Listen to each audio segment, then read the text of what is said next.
월든 제12장 동물 이웃들. 제12장은 동물 이웃들에 관한 이야기입니다. 월든에서 나는 혼자가 아니었습니다. 숲속에서 수많은 생명들이 함께 살고 있었습니다. 붉은 다람쥐, 고슴도치, 여우, 사슴, 올빼미, 개구리. 이 동물들이 나의 진정한 이웃이었습니다. 그들은 내 오두막 주변을 드나들었고 내 삶의 풍경을 만들었습니다. 나는 그들을 관찰하면서 많은 것들을 배웠습니다. 동물들은 삶의 방식에서 인간보다 훨씬 솔직하고 훨씬 충실합니다. 이 장에서는 그 이웃들과의 이야기를 나누겠습니다. 붉은 다람쥐는 가장 친숙한 이웃이었습니다. 아침마다 오두막 지붕 위를 달리는 소리가 들렸습니다. 처음에는 그 소리가 시끄러웠습니다. 하지만 시간이 지나면서 그 소리가 자명종이 되었습니다. 다람쥐가 달리면 아침이 된 것입니다. 다람쥐는 매우 부지런한 동물입니다. 겨울을 대비해 열매를 모으고 숨기고 또 모았습니다. 그 집요함과 성실함이 인상적이었습니다. 하지만 동시에 나는 생각했습니다. 다람쥐는 왜 저렇게 많이 모을까? 필요한 것들보다 훨씬 더 많이. 어쩌면 다람쥐도 인간처럼 불안한 것일까요? 미래가 걱정되어 계속 모으는 것일까요? 어느 날 두 마리의 다람쥐가 내 오두막 바닥에서 싸우는 것을 보았습니다. 작은 먹이를 두고 격렬하게 다퉜습니다. 나는 그 광경을 보면서 인간의 모습을 보았습니다. 작은 것을 두고 싸우는 우리의 모습. 돌아보면 사소한 것들 때문에 얼마나 많이 싸우는지, 회사에서의 경쟁, 이웃과의 갈등, 가족 간의 다툼, 그 많은 것들이 다람쥐의 먹이 싸움과 얼마나 다를까요? 나는 그 다람쥐들을 보면서 웃었습니다. 그리고 나 자신도 돌아보았습니다. 나는 얼마나 작은 것들 때문에 에너지를 낭비하고 있는가? 고슴도치도 오두막을 자주 찾았습니다. 느리고 조용한 동물이었습니다. 위협을 느끼면 몸을 동그랗게 말아 가시를 세웠습니다. 그 방어 본능이 흥미로웠습니다. 고슴도치는 공격하지 않습니다. 오직 자신을 보호할 뿐입니다. 나는 그것이 현명한 삶의 방식이라고 생각했습니다. 먼저 공격하지 않고, 하지만 자신을 지킬 준비는 되어 있는 것. 불필요한 것을 피하되 자신의 경계를 분명히 하는 것. 고슴도치에게서 배운 지혜였습니다. 여우는 가끔 멀리서 보였습니다. 숲 가장자리에 나타났다가 재빠르게 사라지는 여우. 여우는 영리하기로 유명합니다. 나는 여우가 나를 관찰하고 있다는 느낌을 받았습니다. 내가 여우를 보듯이 여우도 나를 보고 있었습니다. 그 상호 관찰이 재미있었습니다. 우리는 서로 다른 세계에서 살지만 같은 숲 안에서 공존하고 있었습니다. 여우는 나를 위협하지 않았고 나도 여우를 방해하지 않았습니다. 그 암묵적인 존중, 함께 살면서도 서로의 영역을 침범하지 않는 것, 그것이 좋은 이웃의 방식입니다. 올빼미는 밤의 이웃이었습니다. 낮에는 보이지 않다가 밤이 되면 그 존재를 알렸습니다.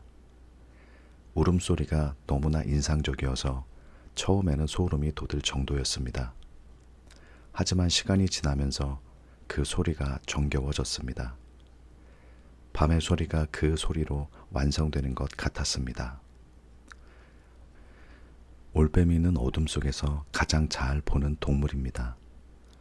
빛이 없어도 사냥할 수 있습니다.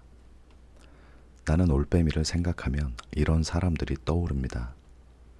세상이 어둡고 혼란스러울 때 오히려 더 선명하게 보는 사람들, 위기 속에서 더 빛나는 사람들, 올빼미 같은 사람들이 필요합니다. 개구리들은 계절의 변화를 가장 먼저 알려주었습니다. 봄이 오면 개구리 울음소리가 호숫가를 가득 채웠습니다. 그 소리는 봄의 첫 번째 공식 선언이었습니다. 가을이 되면 그 소리가 사라지면서 계절이 바뀌었음을 알렸습니다. 개구리들은 자연의 달력이었습니다. 나는 그 소리에 귀를 기울이면서 계절의 변화를 몸으로 느꼈습니다. 시계와 달력이 없어도 자연이 시간을 알려주었습니다. 우리는 너무 많은 것을 인공적인 것에 의존합니다. 하지만 자연이 더 정확하고 더 근본적인 신호를 보내고 있습니다. 어느 날 아침 나는 오두막 문 앞에서 뱀을 발견했습니다. 처음에는 놀랐습니다. 하지만 곧 진정하고 그 뱀을 관찰했습니다. 뱀은 나를 두려워하지 않았고 나도 뱀을 해치고 싶지 않았습니다. 우리는 서로 한참 동안 서로를 바라보았습니다. 그리고 뱀은 천천히 숲속으로 사라졌습니다. 많은 사람들이 뱀을 두려워합니다. 하지만 뱀은 그저 자신의 삶을 살고 있을 뿐입니다. 두려움은 대부분 이해 부족에서 옵니다. 무언가를 이해하면 두려움이 줄어듭니다. 낯선 것을 이해하려는 노력이 두려움을 호기심으로 바꿉니다. 사슴이 오두막 근처에 나타나는 날은 특별했습니다. 사슴은 경계심이 많았습니다. 조금만 소리가 나도 달아납니다. 그래서 사슴이 가까이 있다는 것은 내가 자연의 일부로 받아들여졌다는 의미였습니다. 나는 그 사슴을 보면서 신뢰에 대해 생각했습니다. 신뢰는 강요할 수 없습니다. 신뢰는 시간과 일관성으로 얻어집니다. 내가 오랫동안 조용하고 해롭지 않게 살았기에 사슴이 가까이 온 것입니다. 사람 사이의 신뢰도 그렇습니다. 말이 아니라 행동으로 시간을 두고 일관되게 보여주어야 합니다. 새들은 내 삶의 배경음악이었습니다. 아침을 여는 새소리, 낮의 지저김, 저녁을 닫는 새들의 합창, 하루 종일 함께하는 음악이었습니다. 나는 새소리를 들으며 각 새를 구별하는 법을 배웠습니다. 개똥 집하기의 맑고 멜로디컬한 노래, 굴뚝새의 빠르고 활기찬 지저김, 비둘기의 느리고 구슬픈 울음, 같은 새소리라도 얼마나 다양한지, 그 다양함을 들을 수 있게 되었을 때 세상이 훨씬 풍부하게 느껴졌습니다.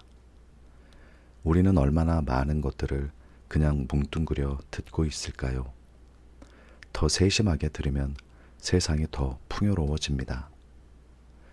나는 동물들을 관찰하면서 그들이 얼마나 현재에 충실한지를 배웠습니다. 다람쥐는 지금 이 순간 열매를 모읍니다. 새는 지금 이 순간 노래합니다.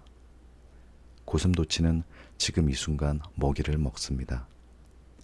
과거를 후회하거나 미래를 걱정하는 동물은 없습니다. 오직 지금 이 순간에 완전히 존재합니다. 그것이 동물의 지혜입니다.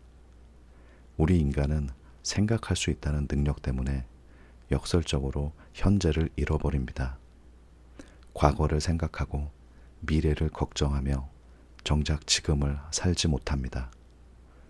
동물들이 우리에게 가르쳐주는 가장 소중한 교훈은 현재를 사는 것입니다. 호수 위의 아비새는 특별한 이웃이었습니다. 아비새는 물 위에서 헤엄치다가 갑자기 물속으로 잠수하여 물고기를 잡습니다. 나는 아비새와 자주 숨바꼭질을 했습니다. 아비새가 잠수하면 나는 어느 쪽으로 나올지 기다렸습니다. 하지만 아비새는 언제나 내 예상을 비껴갔습니다. 멀리서 혹은 전혀 엉뚱한 방향에서 불쑥 나타났습니다. 그러면 아비새는 마치 웃는 것처럼 날카롭게 울었습니다.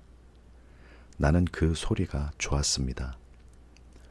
자연이 나와 놀고 있는 것 같았습니다.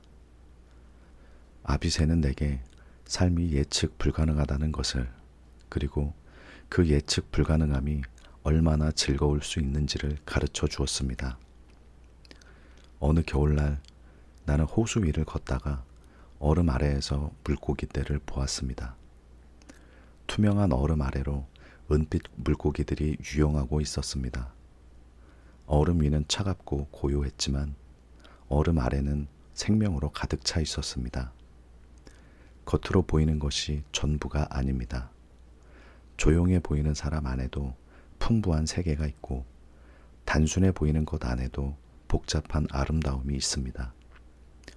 표면만 보면 절반도 보지 못합니다. 더 깊이 들여다보는 것, 그것이 세상을 풍요롭게 보는 방법입니다. 봄이 오면 개구리들이 알을 낳습니다. 호숫가 얕은 물에 수많은 개구리 알들이 투명한 젤리 덩어리 속에 담겨 있었습니다. 그 작은 알들 하나하나에 생명이 담겨 있다는 것이 신기했습니다. 시간이 지나면서 알에서 올챙이가 나오고 올챙이가 개구리가 되었습니다. 그 변태의 과정이 얼마나 놀라운지, 물속에서만 살던 올챙이가 폐를 가진 개구리가 됩니다. 전혀 다른 존재로 변합니다. 우리도 변할 수 있습니다.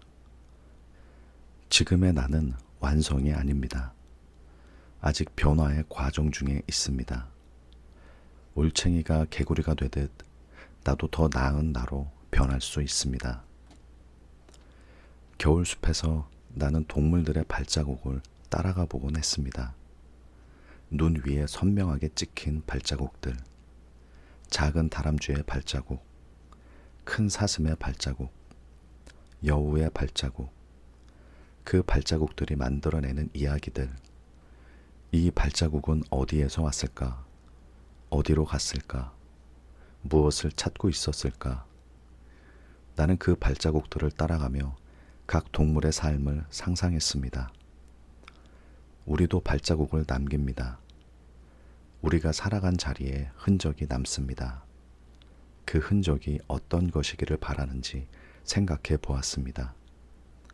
어떤 발자국을 남기고 싶은가? 그것이 우리의 삶을 만듭니다. 동물들은 거짓말을 하지 않습니다. 두려우면 도망가고, 배고프면 먹이를 찾고, 피곤하면 잡니다. 자신의 상태를 숨기거나 꾸미지 않습니다. 그 솔직함이 때로 부러웠습니다. 인간은 얼마나 많이 자신을 숨기며 살까요? 괜찮지 않은데 괜찮다고 하고, 슬픈데 웃고, 원하는데 원하지 않는다고 합니다. 그 거짓이 우리를 지치게 만듭니다. 자신에게 솔직한 것이 자유의 시작입니다. 동물처럼 자신의 상태에 솔직해질 수 있다면 삶이 얼마나 단순해질까요? 나는 특히 개미들을 자주 관찰했습니다. 어느 날 나무 구루터기 위에서 개미들의 전쟁을 목격했습니다. 붉은 개미와 검은 개미가 격렬하게 싸우고 있었습니다. 그 작은 생명들이 목숨을 걸고 싸우는 모습이 처음에는 안타까웠습니다. 하지만 그것이 그들의 삶이었습니다. 개미는 공동체를 위해 삽니다. 개인의 안락보다 집단의 생존이 우선입니다. 그 헌신이 인상적이었습니다. 나는 인간의 이기심과 개미의 집단 헌신을 비교하며 생각했습니다. 공동체를 위해 개인을 희생할 수 있는 능력, 그것이 인간에게도 필요한 덕목입니다. 나는 특히 벌들을 좋아했습니다. 벌들의 움직임에는 목적이 있습니다. 아무 곳에나 가지 않고 꿀이 있는 곳을 정확히 찾아갑니다. 그리고 꿀을 모아 집으로 돌아옵니다. 그 효율적인 목적적인 움직임이 아름다웠습니다. 벌은 꿀을 모으면서 동시에 꽃의 수분을 돕습니다. 자신을 위해 일하면서 동시에 다른 것들을 돕는 것. 이것이 자연의 공생입니다. 우리의 삶도 그렇게 될 수 있다면 얼마나 좋을까요? 나를 위해 일하면서 동시에 세상에 기여하는 삶. 벌이 그 모범을 보여줍니다. 겨울이 되면 많은 동물들이 겨울잠을 잡니다. 곰, 다람쥐, 개구리. 그들은 식량이 부족한 계절을 잠으로 버팁니다. 그 지혜가 인상적이었습니다. 쓸 에너지가 없을 때 아끼는 것, 불필요한 활동을 줄이고 핵심적인 것만 유지하는 것. 인간도 그런 지혜가 필요합니다. 모든 계절에 같은 속도로 달릴 수는 없습니다. 때로는 속도를 줄이고 에너지를 아끼고 다음 봄을 위해 준비해야 합니다. 쉬는 것도 삶의 중요한 부분입니다. 겨울잠은 게으름이 아닙니다. 그것은 현명한 준비입니다. 동물들과 함께한 이 시간이 내게 가르쳐준 가장 깊은 것은 존재 자체의 경이로움이었습니다. 다람쥐 한 마리가 나무를 오르는 것, 새 한 마리가 하늘을 나는 것, 개구리 한 마리가 물속으로 뛰어드는 것, 이 모든 것들이 기적입니다. 우리는 너무 익숙해서 그것이 기적인지 모릅니다. 하지만 잠시 멈추고 바라보면 살아있는 모든 것이 기적이라는 것을 알 수 있습니다. 당신이 숨 쉬는 것도, 눈을 깜빡이는 것도, 생각하는 것도 기적입니다. 우리는 기적 속에서 살고 있습니다. 다만 보지 못할 뿐입니다. 나는 동물들이 인간을 어떻게 보는지 궁금했습니다. 다람쥐가 나를 바라볼 때 그 눈에 나는 어떻게 보일까요? 거대하고 이상한 동물? 아니면 위험하지 않은 존재? 내가 오래 그 자리에 있으면 동물들이 경계를 풀었습니다. 처음에는 멀리서 지켜보다가 시간이 지나면 점점 가까이 왔습니다. 나는 그 신뢰의 과정이 감동적이었습니다. 동물들의 신뢰를 얻는 것은 특별한 일입니다. 그들은 거짓말을 알아챕니다. 진심으로 해롭지 않을 때만 가까이 옵니다. 동물의 신뢰를 얻은 사람은 진정으로 자연의 일부가 된 것입니다. 봄이 오면 철새들이 돌아왔습니다. 겨울 동안 따뜻한 곳으로 떠났던 새들이 다시 돌아오는 것. 그 귀환이 봄의 가장 확실한 신호였습니다. 수천 킬로미터를 날아왔는데도 정확히 같은 자리로 돌아오는 새들. 그 귀소 본능이 놀라웠습니다. 우리에게도 그런 본능이 있을까요? 자신이 속한 곳, 자신이 돌아가야 할 곳을 아는 본능. 나는 그것을 고향이라고 부릅니다. 고향은 단순히 태어난 곳이 아닙니다. 고향은 자신이 완전히 자신일 수 있는 곳입니다. 나에게는 월든이 그런 고향이었습니다. 나는 숲속에서 혼자 있는 것이 전혀 외롭지 않았습니다. 왜냐하면 항상 누군가가 있었기 때문입니다. 눈에 보이지 않아도 소리로 존재를 알리는 생명들, 나뭇잎 사이에 숨은 새, 풀밭에 숨은 개구리, 나무 뒤에 숨은 다람쥐. 그들이 내 주변에 있다는 것을 알면서 혼자 있는 것은 사람들 속에 있으면서 느끼는 외로움과 전혀 달랐습니다. 자연의 품 안에서 혼자 있는 것은 고독이 아닙니다. 그것은 광대한 가족의 품 안에 있는 것입니다. 자연이 우리의 가장 오래된 가족입니다. 동물들을 관찰하면서 나는 죽음에 대해서도 생각했습니다. 자연에서는 죽음이 매일 일어납니다. 새가 물고기를 잡고 여우가 토끼를 쫓고 가을이 되면 풀이 시듭니다. 하지만 자연에서는 죽음이 끝이 아닙니다. 죽은 것이 다른 생명의 먹이가 되고 그 생명이 또 다른 생명을 낳습니다. 이 순환 속에서는 진정한 의미의 죽음이 없습니다. 모든 것이 변하고 변한 것이 다시 이어집니다. 나는 자연의 이 순환을 보면서 죽음에 대한 두려움이 줄었습니다. 끝이 아니라 변화라는 것을, 형태가 바뀌는 것이지 사라지는 것이 아니라는 것을. 나는 동물들의 집 짓는 방식을 유심히 관찰했습니다. 새들은 둥지를 풀과 나뭇가지 그리고 자신의 깃털로 만들었습니다. 비버는 나무를 잘라 댐을 만들었습니다. 각자 자신에게 맞는 방식으로 자신의 재료로 집을 만들었습니다. 나도 그렇게 했습니다. 내 오두막을 내 손으로 지었습니다. 주변에 있는 재료로 내 필요에 맞게 동물들처럼 우리는 너무 복잡한 집을 원합니다. 더 크고 더 비싸고 더 화려한. 하지만 진정한 집은 자신의 삶을 담을 수 있으면 충분합니다. 자연 속에서 살면서 나는 인간이 자연으로부터 얼마나 멀어졌는지를 실감했습니다. 도시 사람들은 계절의 변화를 달력으로 압니다. 하지만 나는 그것을 몸으로 느꼈습니다. 봄에는 공기가 달콤해지고, 여름에는 숲이 짙어지고, 가을에는 낙엽 냄새가 나고, 겨울에는 눈의 고요함이 깔렸습니다. 그 변화를 온몸으로 느끼는 것이 인간 본래의 상태입니다. 자연과 멀어질수록 우리는 자신으로부터도 멀어집니다. 자연으로 돌아가는 것이 자신으로 돌아가는 것입니다. 월든에서 나의 동물 이웃들은 내게 많은 것을 가르쳐 주었습니다. 다람쥐는 부지런함을, 고슴도치는 자기 보호를, 여우는 영리함을, 올빼미는 어둠 속에서의 통찰을, 개구리는 변화를, 사슴은 신뢰를, 새들은 노래를, 개미는 헌신을, 벌은 공생을 가르쳐 주었습니다. 이 모든 것들이 이미 자연 속에 있었습니다. 우리가 배워야 할 것들이 교실이 아니라 숲속에 있었습니다. 자연이 가장 훌륭한 학교입니다.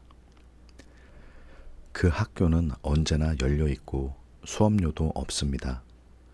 눈을 열고 귀를 열고 마음을 열면 됩니다. 나는 어느 날 오두막 근처에서 어미사슴과 새끼사슴을 보았습니다. 어미사슴은 경계하면서도 새끼를 지키는 모습이 역력했습니다. 그 모성이 인간의 그것과 다르지 않았습니다. 자식을 지키기 위해서라면 자신의 안전도 무릅쓰는 어미의 마음. 그것이 자연 전체를 관통하는 사랑의 형태입니다. 인간만이 사랑하는 것이 아닙니다. 자연의 모든 생명이 저마다의 방식으로 사랑합니다. 그 사랑이 생명을 이어가게 합니다. 우리가 자연을 사랑하는 것은 사실 우리 자신의 가장 깊은 본성을 사랑하는 것입니다. 겨울 어느 날 밤, 나는 오두막 안에서 밖의 소리를 들었습니다. 바람 소리, 나뭇가지가 부딪히는 소리, 그리고 멀리서 들려오는 올빼미 소리. 그 소리들이 어우러져 하나의 교향곡을 만들었습니다. 지휘자도 없고 악보도 없는 자연의 교향곡. 하지만 그 어떤 인간의 음악보다도 완벽했습니다. 자연은 언제나 완벽합니다. 인간의 눈으로 보면 때로 혼란스럽고 예측 불가능해 보이지만 더 큰 시각으로 보면 모든 것이 정확하게 제자리에 있습니다. 우리도 그 거대한 교향곡의 한 악기입니다. 각자의 소리로 우주의 음악을 함께 만들고 있습니다. 월든을 떠날 때 가장 작별이 아쉬웠던 것이 동물 이웃들이었습니다. 매일 아침 지붕 위를 달리던 다람쥐, 밤마다 울어주던 올빼미, 봄이면 돌아오던 철새들. 그들에게 작별 인사를 할 수 없었습니다. 그들은 내가 떠나는 것을 알지 못했을 것입니다. 하지만 나는 알았습니다. 그들이 내게 얼마나 많은 것을 주었는지를, 말 없는 스승들, 그들에게 배운 것들이 내 평생의 지혜가 되었습니다. 자연은 우리가 귀를 기울이기만 하면 언제나 가르쳐 줍니다. 문제는 우리가 들으려 하지 않는다는 것입니다.